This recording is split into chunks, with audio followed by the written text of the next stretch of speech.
السلام علیکم ورحمۃ اللہ وبرکاتہ۔ خواب وہ آئینہ ہیں جو کبھی ہمارے حال کی عکاسی کرتے ہیں اور کبھی مستقبل کی جانب اشارہ۔ آپ کے اپنے چینل علامہ عابد علی اشرفی پر ہم آپ کو خوش آمدید کہتے ہیں۔ امید ہے کہ آپ خیریت سے ہوں گے اور ہم دعا کرتے ہیں کہ اللہ پاک آپ کو سلامت رکھے۔ تو کبھی خواب میں آسمان پر نظر پڑتی ہے اور ہم دیکھتے ہیں کہ سورج غائب ہو گیا ہے یا چاند زمین پر گر پڑا ہے۔ ایسا منظر دل کو دہلا دیتا ہے۔ کیا یہ قیامت کی نشانی ہے یا کسی عظیم نقصان یا آزمائش کی علامت؟ تو آج ہم جانیں گے خواب میں سورج یا چاند کے گرنے یا چھپنے کی تعبیر اسلامی تعلیمات کی روشنی میں۔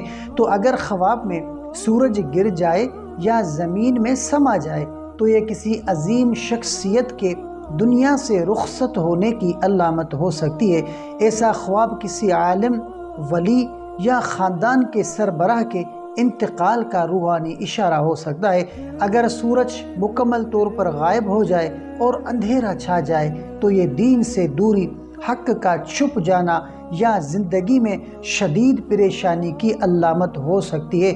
ایسا وقت اللہ سے تعلق کو مضبوط کرنے کا پیغام ہوتا ہے۔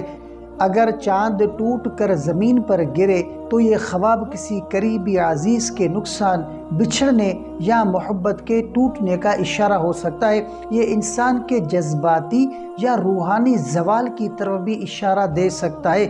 اگر سورج یا چاند دوبارہ طلوع ہو جائیں یا روشنی واپس آ جائے تو یہ اللہ کی خاص رحمت، یہ خواب امید، توبہ اور نئی روشنی کا پیغام ہے۔ یہ بتاتا ہے اگرچہ تاریکی آئی لیکن اللہ نے رہنمائی کا دروازہ دوبارہ کھول دیا ہے۔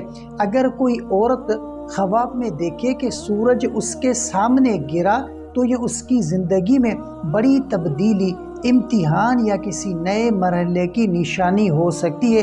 یہ خواب گہرے جذبات یا تعلقات میں ہلچل کی بھی علامت ہو سکتا ہے۔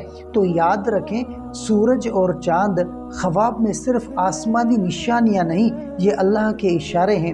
کبھی یہ خواب ہمیں جھنجھوڑنے آتے ہیں، کبھی ہماری کوتاہیوں پر پردہ اٹھانے اور کبھی اللہ کی طرف لوٹنے کی دعوت دیتے ہیں۔ اگر آپ نے ایسا خواب دیکھا ہے تو اسے معمولی نہ سمجھیں بلکہ دل سے توبہ کریں اور اللہ سے روشنی مانگیں۔ اگر آپ ایسے ہی خوابوں کی تعبیرات اور روحانی وظائف جاننا چاہتے ہیں تو ہمارے چینل علامہ عابد علی اشرفی کو ضرور سبسکرائب کریں، ویڈیو کو لائک کریں اور اسے دوسروں تک صدقہ جاریہ سمجھ کر ضرور شیئر کریں۔ تو ملتے ہیں اگلی ویڈیو میں، تب تک کے لیے اپنا بہت سارا خیال رکھیں اور ہمیں اپنی دعاؤں میں یاد رکھیں۔ السلام علیکم ورحمۃ اللہ وبرکاتہ۔